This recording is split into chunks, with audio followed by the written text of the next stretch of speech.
When I was in seminary, one of my professors was preaching in a chapel service, and he used a very simple phrase, one that has stuck in my heart and in my mind for more than 30 years now. He was talking about his position before God, about his life as a child of God. And he said simply, "It's not about me.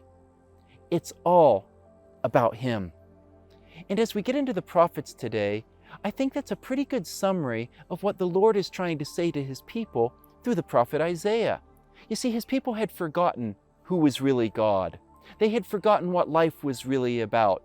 They had forgotten who life was really about. The Lord says in chapter 1, even a donkey knows who its master is, but my people have forgotten me. They thought that they were the center of the universe. They thought that life was about them and what they wanted, about them becoming wealthy, about them being healthy and happy and prosperous.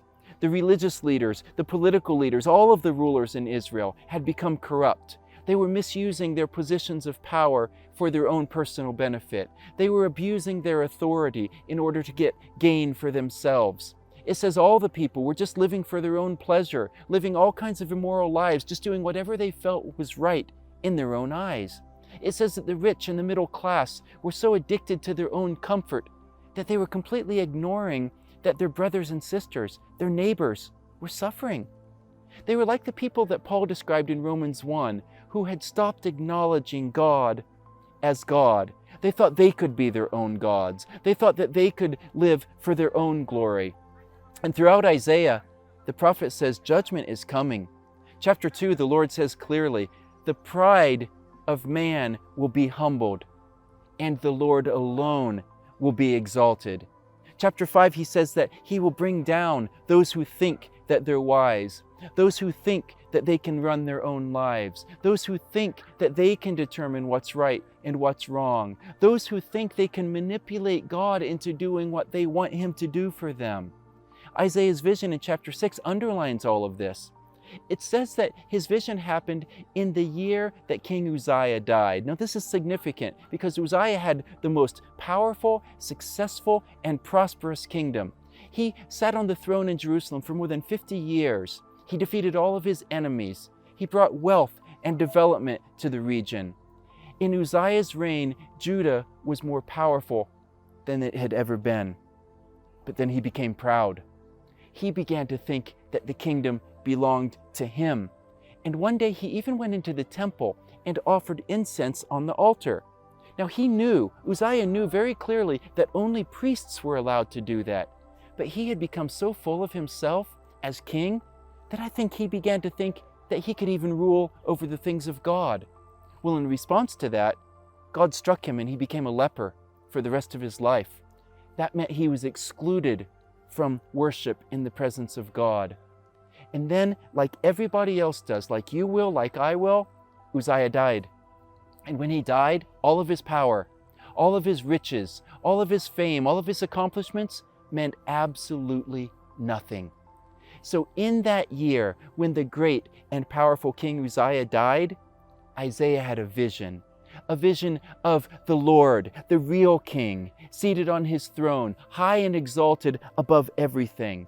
And all the creatures around the throne were crying out, "Holy, holy, holy is the Lord Almighty. The whole earth is filled with His glory." The message is very clear. Only God is exalted.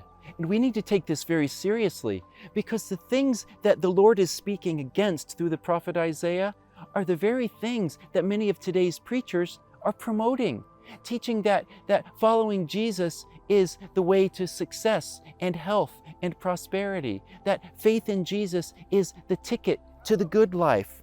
But listen, you can be in church every day, doing church activities and all kinds of religious things in service. You can do that every day and still completely miss the point of why the church is there in the first place. See, the problem wasn't that Judah had stopped going to the temple, that they had stopped worshiping. No, they were still doing it. They were very, very religious, but the Lord wasn't impressed. In chapter 1, he says, "I am so tired of your meaningless worship services. I'm so tired of your worthless offerings. What I want is your heart. What I want is for you to love me and to serve me with your whole heart. Not just once a week in the temple, But in the midst of real life, every day, all day, I want you to walk with me. And in chapter 6, he says, these people listen to me, but they never really hear. They look to me, but they never really see me. And in a later chapter, he said, this people honors me with their lips, but their hearts are far from me. I don't want us to be among those people. We need to let Isaiah give us a fresh vision of the King, who he really is, who's really on the throne, who is really God, who is really exalted above everything. We need to let Isaiah speak to us and to tell us those words that I heard from the preacher more than 30 years ago. It's not about us. It's all about him.